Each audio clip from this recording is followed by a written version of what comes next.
É a hora do nosso colunista, o professor Paulo Rabelo de Castro, economista, sempre conosco aqui às quartas-feiras, falando sobre o noticiário econômico. Professor, bom dia. Seja bem-vindo mais uma vez aqui ao Jornal Gente.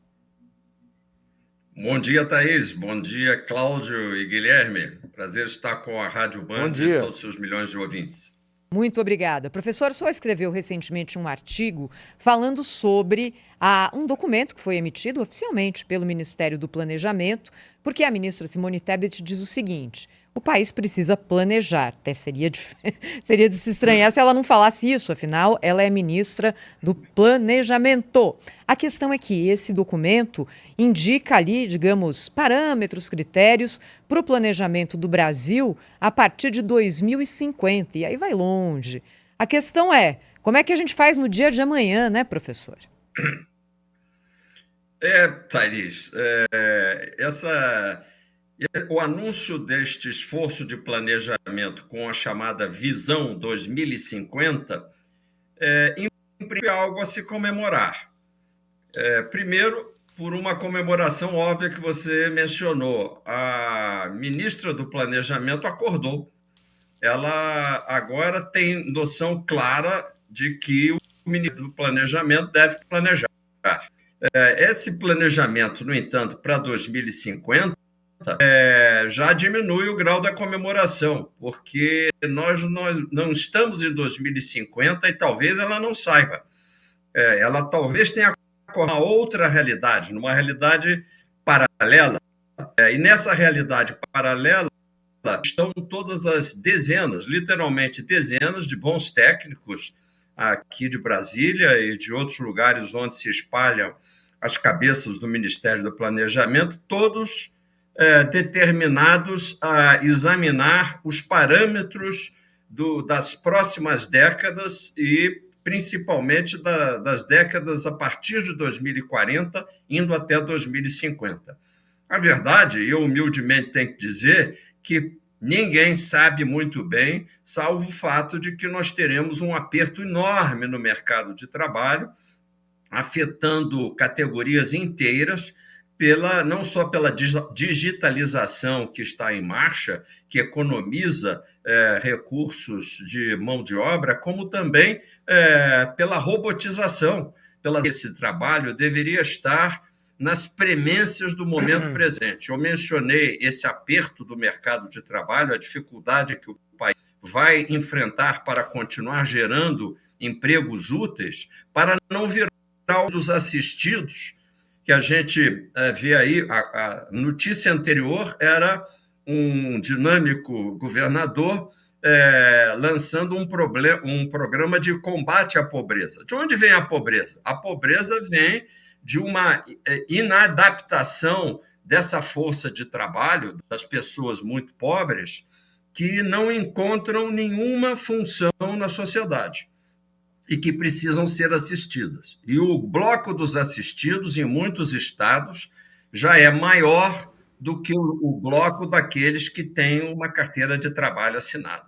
De forma que está tudo errado no mercado de trabalho. No entanto, o governo da Tebet acaba de anunciar que ele vai insistir, sim, em reduzir legalmente uma jornada de trabalho para que as pessoas fiquem mais descansando em casa do que trabalhando, que é a jornada 4x3, que é para quem para pensar e fazer as contas, sabe que é uma proposta que não tem pé nem cabeça. Mas isso, por exemplo, é um tema que não consta desse documento Visão 2050.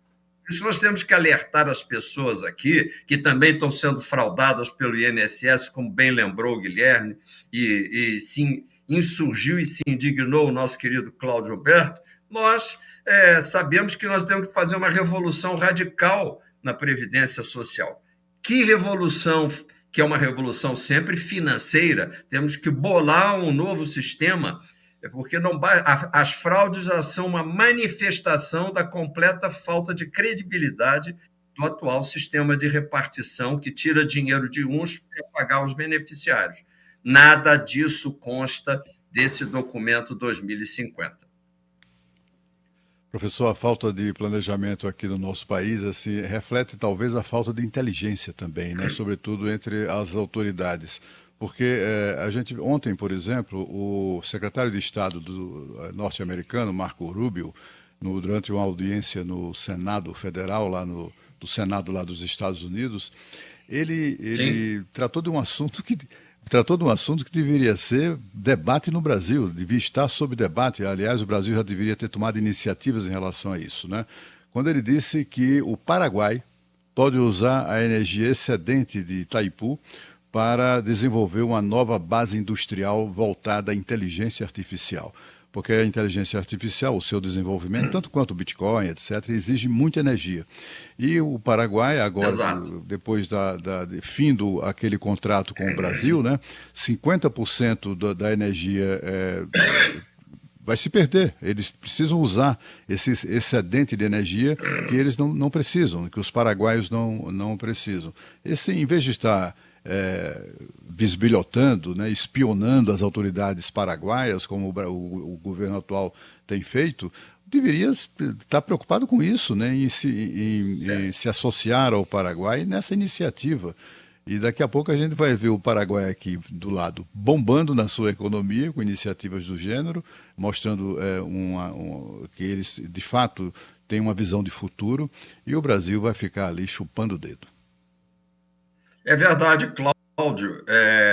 Eu gostaria apenas de registrar aos nossos ouvintes que essa energia que é gerada por Itaipu, nós sabemos que lá em 74 começou esse projeto, tá aí 50 anos, meio século, uma grande obra, fica na fronteira entre os dois países, portanto, eu diria generosamente, o Brasil construiu, eu tomo emprestado, você não tem a mesma qualificação para tomar empréstimos, nem vai poder utilizar essa energia toda tão cedo, mas o Brasil precisa dessa energia, portanto, faremos juntos, vamos dividir ao meio o resultado, que é a geração de energia, e o Brasil tem um contrato de compra. O Cláudio se refere ao fato de que esse contrato está vencendo, e também uma boa notícia para o Brasil. Venceu, nós liquidamos todas as faturas desse longo empréstimo, o que significa dizer, Thaís, que é possível sim o Brasil realizar grandes obras de infraestrutura, tem muito no mundo, capital que continua muito mais barato que as taxas de juros fixadas aqui pelo Banco Central, de forma que um grande projeto de infraestrutura seria possível, ao invés da gente ficar preocupado na visão 2050, sem conexão com as decisões de investimento que ser tomadas com visão de 2050. Uma dessas coisas que estão batendo já à porta é o consumo de energia de todos esses centros que processam tudo que a gente joga na nuvem, tudo aquilo que a gente pergunta à inteligência artificial. E cada vez isso exige, para rodar esses megacomputadores, e depois, quando entrar a energia quântica, meu filho é professor nessa matéria nos Estados Unidos e me diz coisas fascinantes e ao mesmo quase que assustadoras sobre o poder quase que divino dessas máquinas que consomem muita energia. E, portanto, o Paraguai está sendo meio que convidado a desviar a energia que hoje é usada para o Brasil e, eventualmente, criar centros de processamento no Paraguai. O Paraguai, Cláudio, é uma economia hoje destravada. É uma palavra-chave, destravar, destravamento. O Brasil é uma economia completamente travada, e eu diria mais, travada e engessada. De forma que, ao mesmo tempo que estamos assim, realmente perplexos diante da nossa incapacidade de nos organizar, tem uma boa notícia para ser dada. Há muito antes de 2050, podemos combater e até eliminar a pobreza se a gente tiver como lema fazer cada pessoa no Brasil uma pessoa próspera, por seus próprios meios. Para isso é preciso capacitar as pessoas. Eu recomendo a Tebet, voltando a dessa programação, que ela deveria consultar os dados do INAF, que o INAF é um instituto que está voltado a levantamento estatístico de uma verdadeira chaga brasileira, o analfabetismo funcional. É aquele analfabetismo da pessoa que já foi à escola e em pequena proporção de gente que está até na faculdade, mas de fato não tem um entendimento quando faz uma leitura básica ou quando você pergunta quanto é, não diria 2 mais 2, mas 6 mais 6, o sujeito de cabeça já se confunde. Então, esse é um analfabeto funcional. E você sabia, Thaís, que esse levantamento que acabou de ser divulgado em nível nacional revela que 30% da população brasileira em idade adulta, entre 15 e 64, a força de trabalho, ela é funcionalmente analfabeta. Está aí um desafio para a nossa Simone Tebet nos meses que restam de governo. Professor, o senhor mencionou aí um documento de 2050, e daí eu fico pensando no conceito de longo prazo do Brasil. E para mim, no Brasil, considerando a nossa história, longo prazo é a data em que está marcada a próxima eleição. Infelizmente, a gente não pensa bem colocado. Além disso. A gente pensa com base nas datas eleitorais, no calendário de votação. Isso é uma chaga que impossibilita planejamentos que se estendam para além de governos. E daí, comparando as ambiciosas necessidades de investimento com o problema contábil, ou seja, como se comportarão as contas públicas nesse período, ou em uma parte considerável desse período, eu lembro aqui de um estudo do Tesouro Nacional mostrando que as despesas obrigatórias vão crescer até 2034 numa média de 3% ao ano, asfixiando a capacidade de investimentos na medida em que quase tudo será gasto obrigatório. Eu pergunto, como compatibilizar estas necessidades? Quer dizer, nós precisaremos de obras de infraestrutura, obras energéticas, enfim, uma série de iniciativas. E não teremos de onde tirar esses recursos, porque boa parte deles serão consumidos por previdência, o senhor mencionou, né? O gasto previdenciário é o principal fator de endividamento do país, e outras despesas obrigatórias que continuarão crescentes por muito tempo. Com certeza, eu acho que você, com o seu comentário, acertou na mosca ao dizer o nosso longo prazo, o nosso 2050 é amanhã, é o calendário da próxima eleição e, como diria a vinheta da Band, em 20 minutos tudo pode mudar. E aí, no caso, em 2027, tudo pode mudar.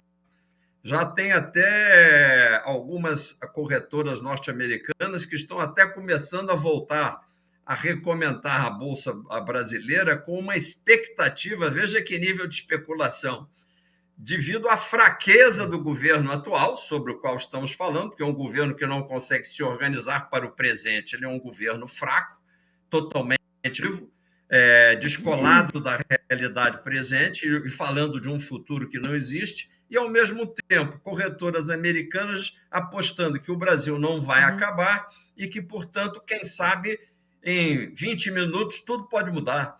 Até 2027, o voto desses eleitores, muitos que estão aqui nos escutando, pode se voltar para um programa voltado exatamente para reestruturar a despesa pública.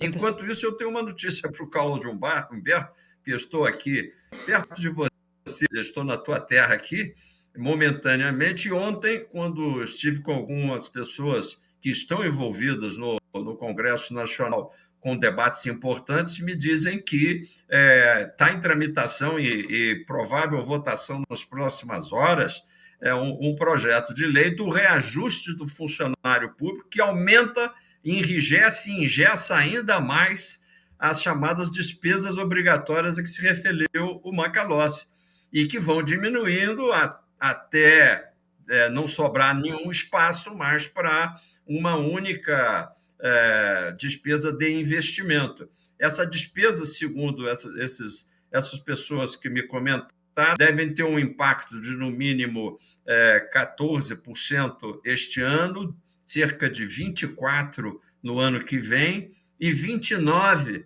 em 2027. A conferir. Estou vendendo peixe como me passaram, mas são números, Guilherme, que de repente são até muito maiores do que essa conta na média de 3%, 4% de evolução de todas as despesas. Esse reajuste, eu acho que é bom fazer uma interjeição aqui. Todo servidor público merece o nosso carinho, o nosso respeito, e eu não sou daqueles que acreditam que o pessoal está aí chupando sangue. O pessoal tenta trabalhar, mas o sistema é muito rígido, muito engessado, também o setor público está travado e as pessoas ganham sem replicar em produtividade aquilo que levam para casa do pagador de impostos, que é quem sustenta a máquina toda. Seria preciso que Tebet tivesse no topo das suas prioridades este assunto, por exemplo, do reajuste de servidores.